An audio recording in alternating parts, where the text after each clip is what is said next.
Kristus jemaat, saya teringat kalau dalam pertemuan pertama di satu tempat pasti orang bilang tak kenal maka tak sayang. Jadi kalau saya lebih memilih bikin pantunnya. Nah, kalau yang suka pantun nanti jangan lupa bilang cakep gitu ya. Anak kecil main layang-layang. Layang-layang di jembatan layang. Tak kenal maka tak sayang. Mari berkenalan dia batu sayang. Amin. Ini saling kenal nggak? Coba lihat kiri kanan dulu. Kasih senyumnya.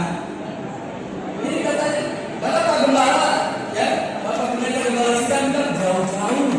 Jemaatnya tinggal di tempat yang jauh-jauh, datang ibadah sama-sama di sini. Ya, tinggal di sana sudah jauh. Tapi kan jauh di mata dan di hati, amin.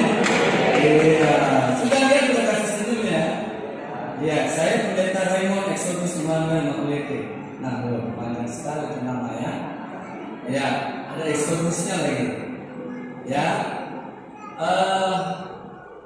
istri saya satu, anaknya 3. Oh, jangan dibalik ya.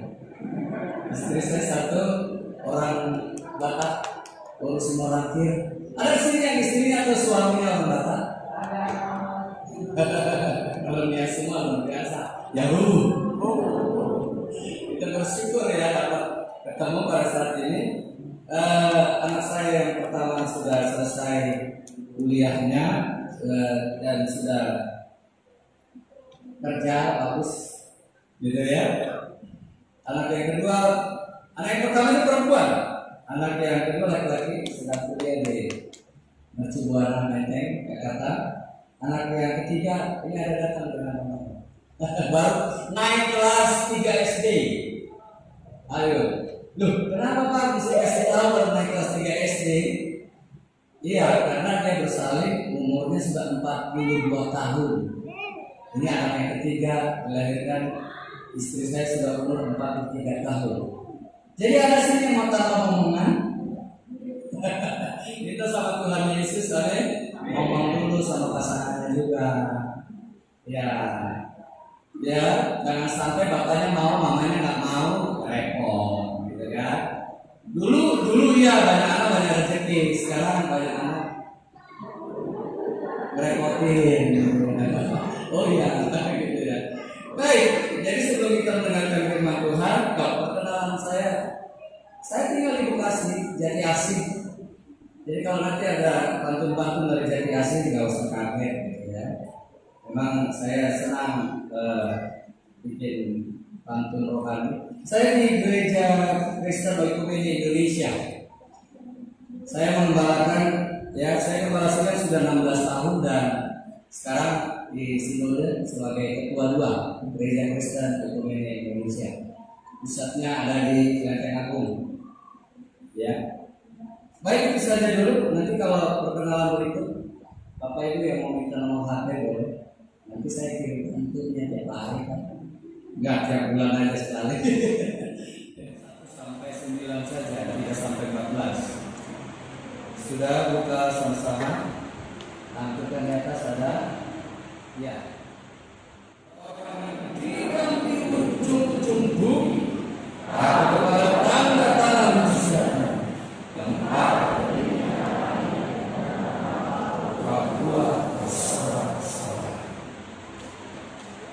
Biasanya kalau pendeta habis baca firman Tuhan bilang berbahagia kita semua yang mendengarkan firman Tuhan, menyimpan di hati dan melakukannya dalam seluruh kehidupan kita hari-hari. Amin.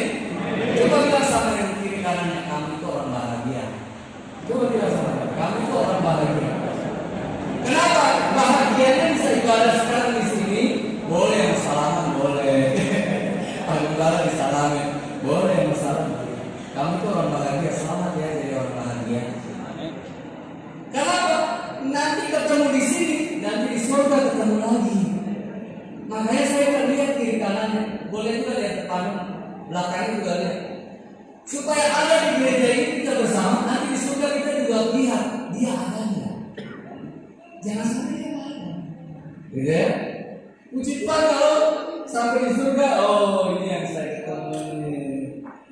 Puji Tuhan masih ada di sini. Oh, haleluya. Nah, mari kita melihat firman Tuhan ini.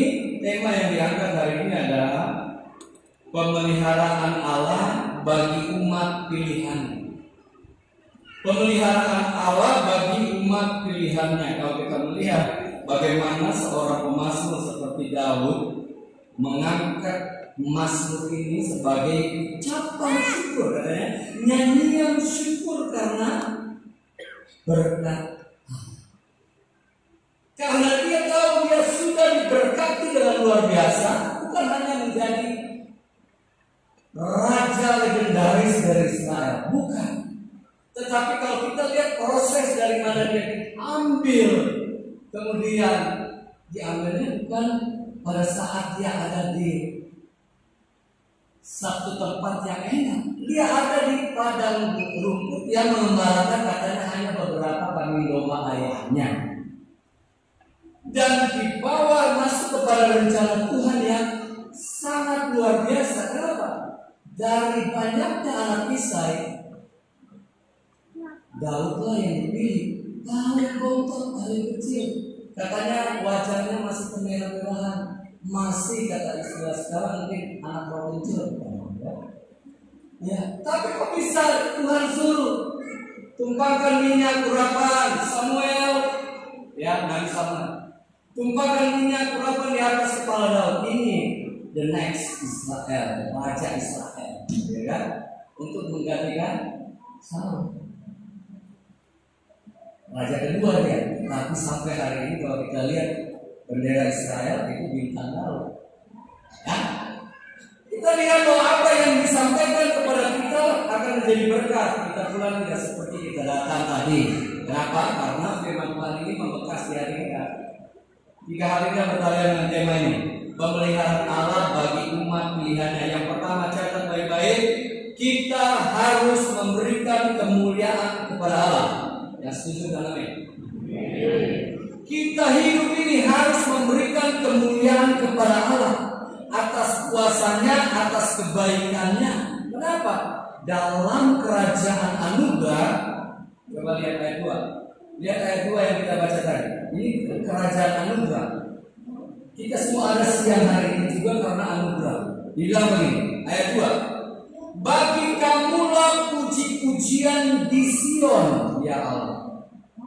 Dan kepadamulah orang apa? Membayar nasab. Kalau kita mengantar persembahan kita seperti tadi, oke, semua memberi dengan persembahan yang sukarela. Tetapi ada orang-orang tertentu yang kemudian Tuhan ini untuk kemuliaan namamu, saya memberikan nasar saya, persembahan saya yang lebih besar dari sekedar pemberian sukarela, gitu kan? Nah, kalau kita melihat bahwa kita memberikan kemuliaan yang adalah milik Allah sendiri, karena Dia yang mendengar doa-doa kita. Dia ayat yang ketiga. Engkau yang mendengarkan doa.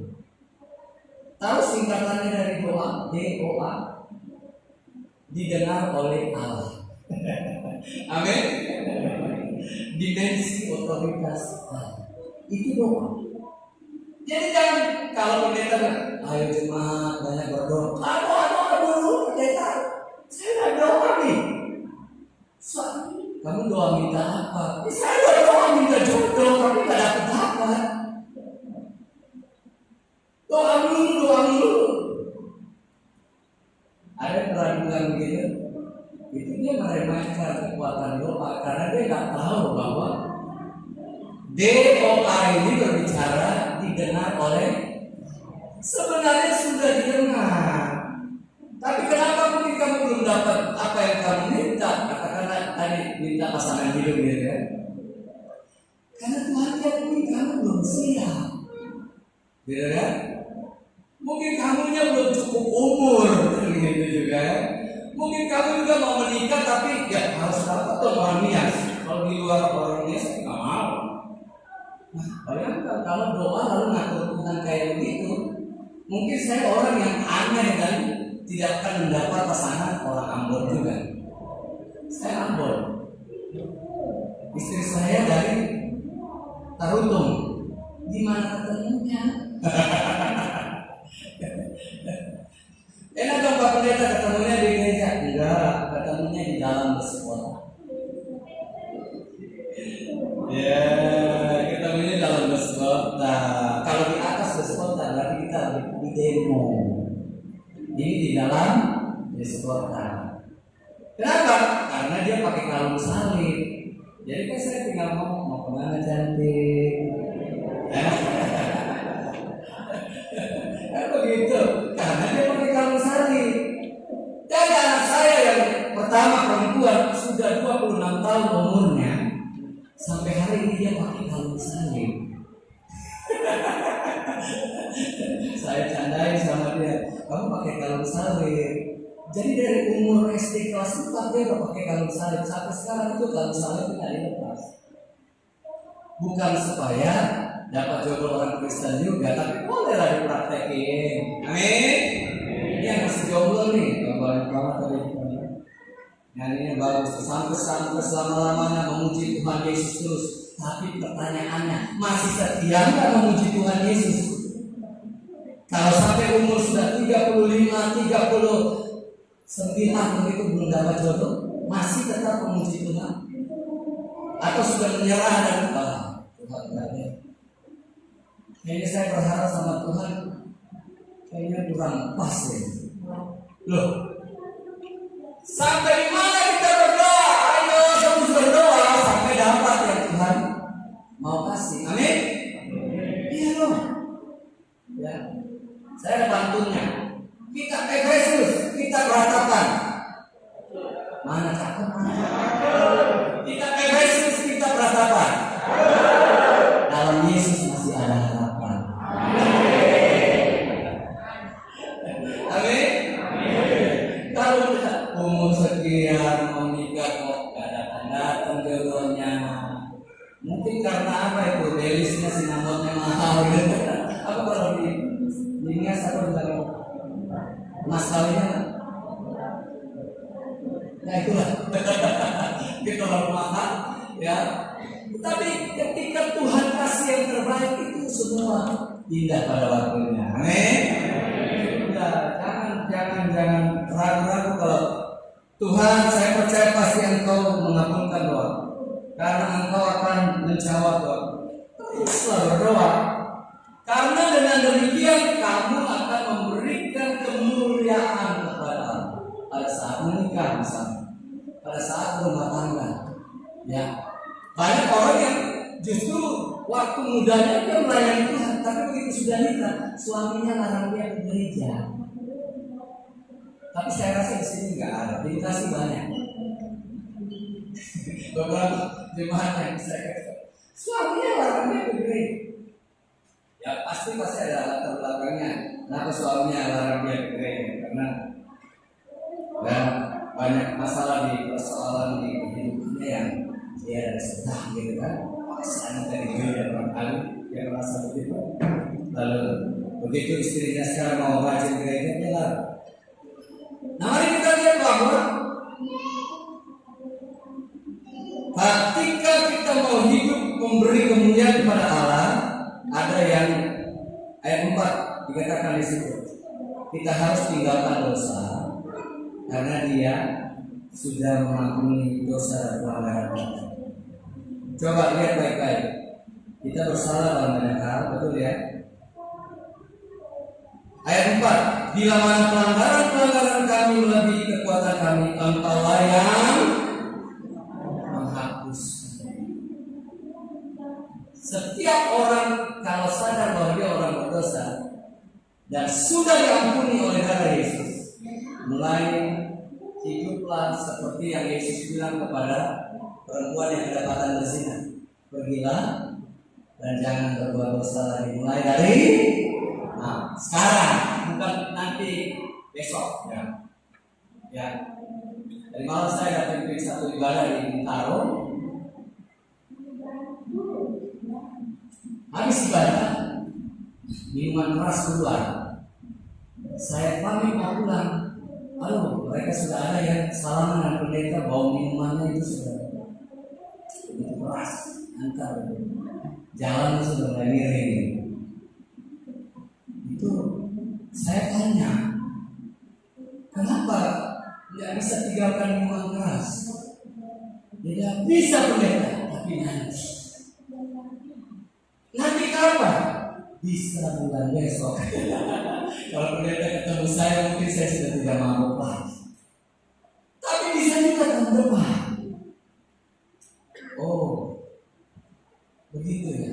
Iya pendeta, sama seperti berhenti merokok itu. Ya tadinya 5 bungkus, sekarang saya sudah tinggal 2 bungkus per hari. Gitu ya. Orang kalau mau selesaikan dosa harusnya langsung saja tetap selesai, tinggalkan.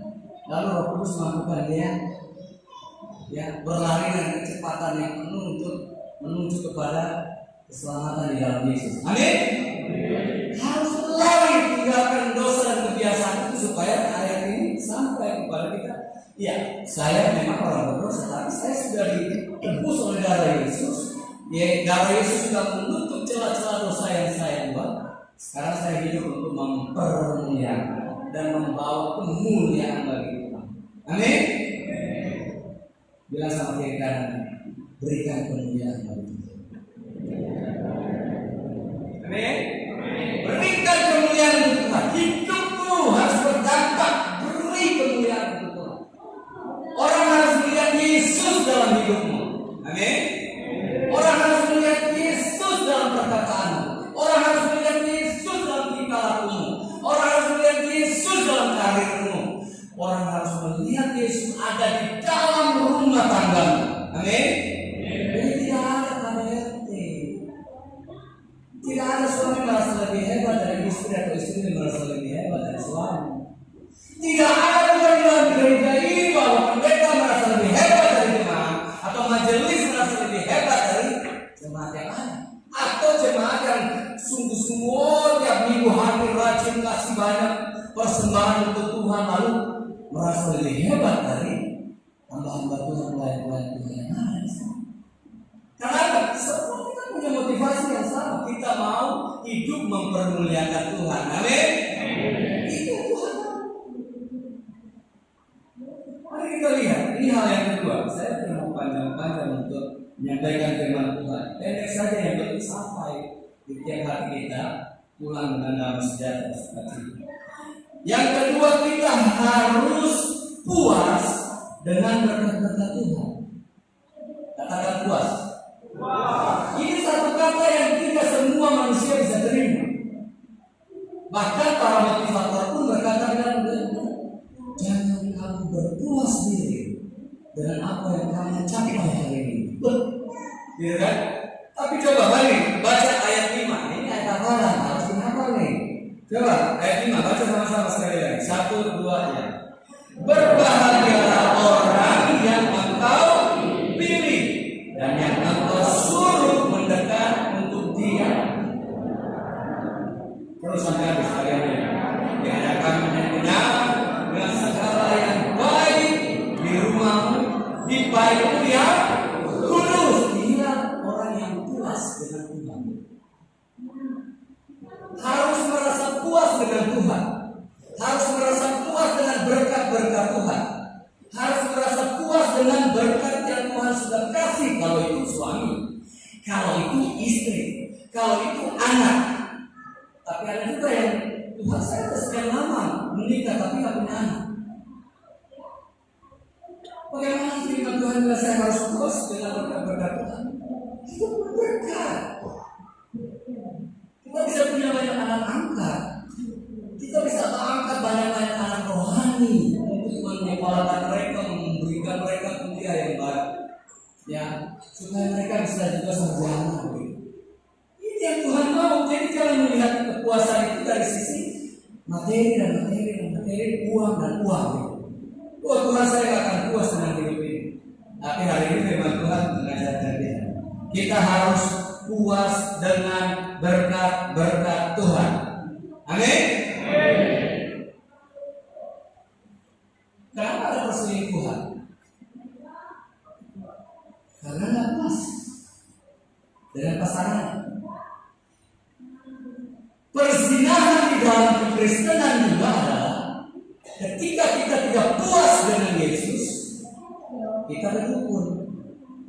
kita main ya belajar dengan ilmu hitam atau puasa-puasa gelap. Lalu bagaimana kita lihat Tuhan berkati saya? Hari ini saya sudah beribadah, Tuhan harus berkati saya. Oh, sabar dulu. Yesus bilang apa? Kuduslah kamu sebab Allah itu kudus. Berarti tidak ada penyelewengan dalam hal rohani itu, gitu kan? Jadi kalau bicara hal puas ini, saya bikin pantunnya baru dari belum hafal ini, saya kasih pantunnya. Menanam pohon atasi daerah tandus, agar negeri Silalaku indah dan luas. Kalau hidup mengandalkan Roh Kudus, hati dan jiwa akan menjadi puas. Luaskan hati kita, Roh Kudus bekerja, dan Roh Kudus itulah yang memberikan kepuasan pada tiap-tiap roh dan jiwa kita. Ingat ya, manusia itu terdiri dari tubuh, jiwa, dan roh. Nah, roh kita ini harus klik dengan Roh Kudus.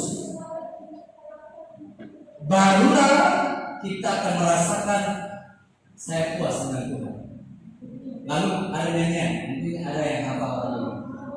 Di hadiratmu aku puas. Di hadiratmu aku bebas. Di hadiratmu ada kehidupanku, pernyataan kuasa kekuatanmu. Ya kan? Jadi kita puas karena berjumpa dengan Yesus, dan Yesus sudah memberikan kuasa Roh Kudusnya untuk menuntun kita tiap-tiap hari. Amin. Ya, belum lama kan kita merayakan hari Pentakosta kan? Hari di mana Roh Kudus dicurahkan sehingga kita semua penuh dengan Roh Kudus. Bila sampai kanan, kamu penuh dengan Roh Kudus. Ya.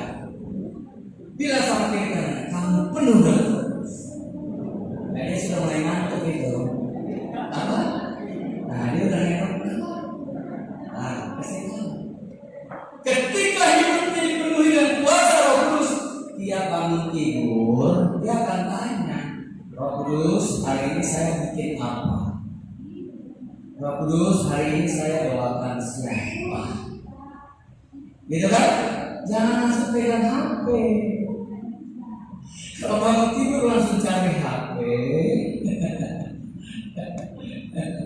Masuk saja satu berita di WA kamu itu, hari itu kamu akan pusing keliling. Kenapa? Karena ada yang WA nagih utang. Hah? Bangun itu tinggalkan dulu HP, cari hadirat Tuhan, jangan cari HP. Amin.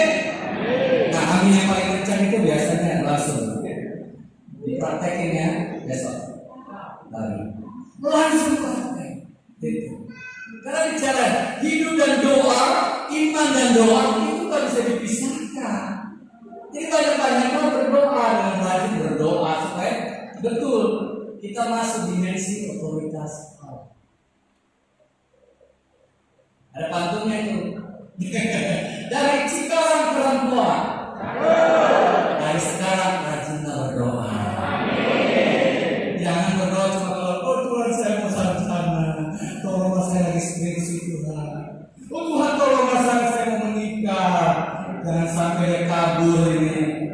Karena datang di pernikahan, gedung sudah disewa, pengantin perempuannya kabur. Lagi viral ya. Lagi viral di TikTok ya. Di TikTok. Oke, jadi lihat bahwa kita harus belajar puas dengan berkat-berkat Tuhan. Berkat yang mana pendeta? Loh sekarang kamu yang sudah menikah, Tuhan terkasih suami itu berkat ya. Tuhan terkasih istri itu berkat ya. Tuhan terkasih anak itu berkat. atas 60, Tuhan sudah kasih banyak cucu, itu berkatnya. Nah, kalau kita melihat itu berkat dan mengucap syukur, amin. Terima kasih saya ngasih sampai hari ini bisa melihat berkat Tuhan dari kacamata yang Roh Kudus kan. Ini loh. Mengucap syukur ya, sudah diberkati luar biasa. Amin. Jangan mau ada satu anak dia bilang papa dapat mama itu anugerah. Kalau mama dapat, papa itu musibah. Ini ucapan anak yang tidak bahagia seperti ini. Kenapa? Dia tidak melihat bahwa orang tua itu pun berkat dari Tuhan. Amin. Karena dia tidak tahu. Dan gitu. Kita lihat ada para pembawa sidang, ada majelis, ada pemain musik yang lain. Mereka adalah berkat-berkat dari Tuhan untuk menumbuhkan iman kita, untuk melayani apa itu bukan berkat. Kalau dia itu berkat dari Tuhan, puas dan berkat Tuhan saya mengucap syukur. Mereka inilah yang Tuhan pakai sehingga saya mengalami pertumbuhan iman gereja ini. Amin. Semakin rohani bukan karena mereka, tetapi memang karena Roh Kudus yang pakai mereka menjadi pelayan-pelayan yang handal dan hebat. Jadi sebenarnya kata puas ini menjadi sederhana dalam hidup kita karena kita belajar mengucap syukur. Mengucap syukurnya dalam segala hal. Amin. Mengucap syukurnya tiap hari. Ya. Belum terukur, belum menari. Tetap mengucap syukur tiap hari. Kebanyakan pantunnya. Nah, lanjut yang ketiga terakhir. Kita harus menegakkan kerajaan ilahi, kerajaan Allah di bumi. Ini yang ketiga. Kita harus menegakkan kerajaan ilahi di bumi. Masih ingat doa kami? Datanglah kerajaanmu, jadilah kehendakmu di mana? Di bumi. Seperti bumi ini komunitas di mana kita berada. Lalu ada ayat firman Tuhan bilang, engkau akan memberitakan firman Tuhan sampai ke ujung-ujung bumi. Pertanyaan sederhana, di manakah ujung bumi itu? Tempat di mana kita berdiri, inilah ujung bumi. Karena bumi itu jangan sampai ke ujungnya sana saya beritakan Injil baru itu ujung bumi. Bumi ini bulat kan? Di mana kita berdiri, di mana kita ada sekarang, inilah ujung bumi. Artinya apa?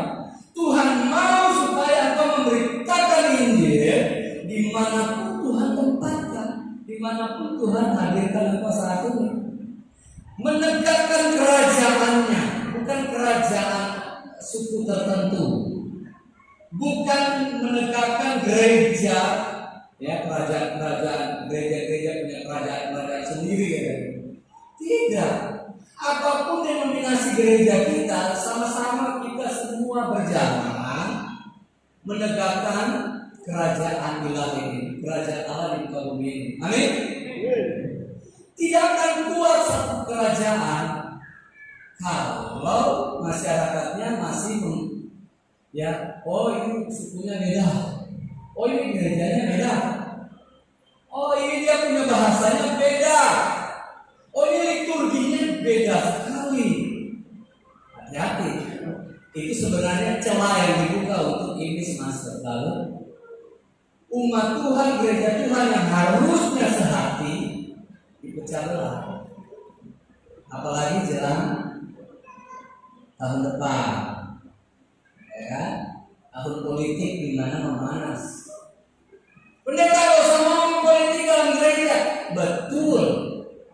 Tetapi tugas pendeta-pendeta semua harus buka hati dan mata lebar-lebar, mengedukasi semua jemaat untuk memilih yang terbaik itu memang harus diajar.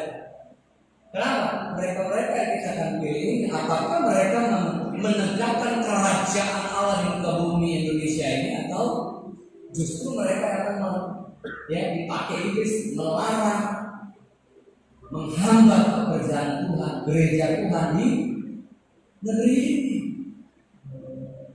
Hati-hati.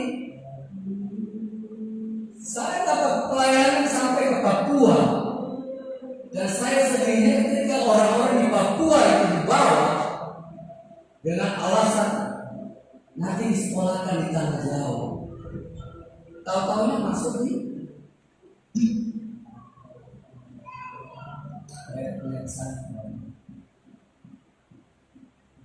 sedih. Saya juga membantu satu SDT Sekolah Tinggi Teologi Tabernakel Kemuliaan di Kampung Sawah di Malobre. Kita bergumul untuk cari mahasiswa-mahasiswa, tapi justru yang dari Mentawai sudah banyak juga yang bawa masuk ke sana dalam penghijauan mereka.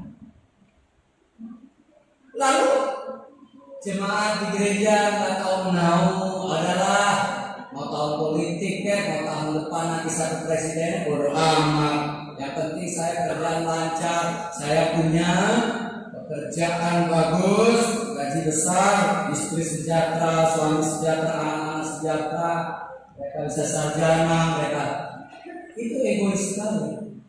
Itu sangat egois. Setiap bangun pagi, Roh Kudus, apa yang harus saya doakan hari ini?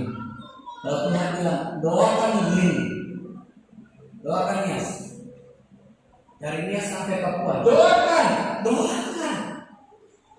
Jangan terus hari-hari cuma berdoa untuk kalangan sendiri. Apa itu? Suami, istri, anak, ya. Tapi mertuanya pernah didoain. Mertuanya nggak didoakan, karena dia lagi sakit hati sama mertuanya. Atau anak mantunya tidak didoakan, karena dia lagi ribut sama mantunya. Entah menantu laki-lakinya atau menantu perempuannya lagi dimusuhin, jadi dia nggak doa. Kalau Roh Kudus doakan dia, doakan. Atau tiba-tiba kamu tidur lalu Roh Kudus doakan kakakmu atau abangmu, doakan adikmu. Kenapa? Udah musuhannya berbulan-bulan, udah bermusuhan dengan kakaknya atau adiknya udah bertahun-tahun. Gimana kalau Tuhan akan berdamai? Mau? Ya, gimana ya pendeta ya?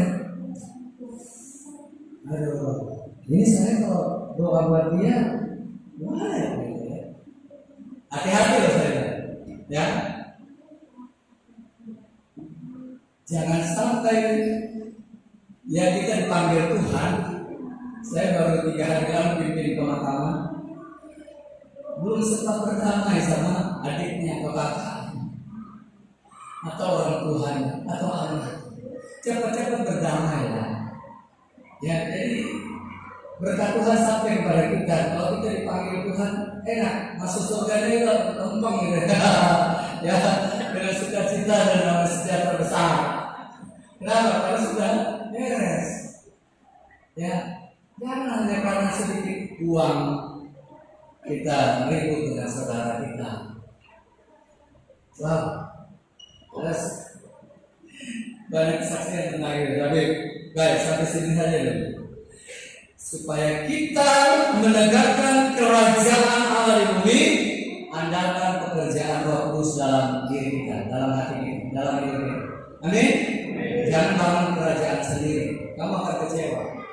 Ya, apa pencapaian kita tidak akan berguna apa-apa kalau tidak dalam tuntunan Roh Kudus. Sampai kita mengerti Allah menegakkan gunung-gunung yang 7. Allah menegakkan gunung-gunung. Allah juga yang menegakkan deru laut dan masalah-masalah di hidup kita. Terus sampai 8 dan 9 kita lihat. Dia mengatur siang dan malam secara teratur dan tertib. Berarti cukuplah buat kita punya kehidupan yang teratur, dan tertib.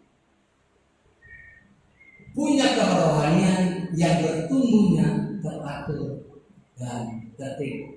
Sampai kita bilang dia pemeliharaanmu sempurna dan sungguh-sungguh saya umat pilihan.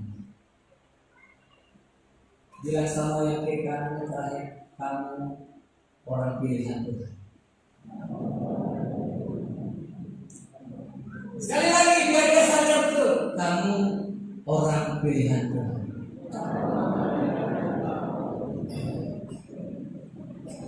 Amin. Kita nyanyi satu lagu ini, lalu kita berdoa untuk mensyukuri firman Tuhan ya. Mari saya ajak kita berdiri. Paling enak nyanyi lagu ini sambil berdiri. Hatiku berjalan.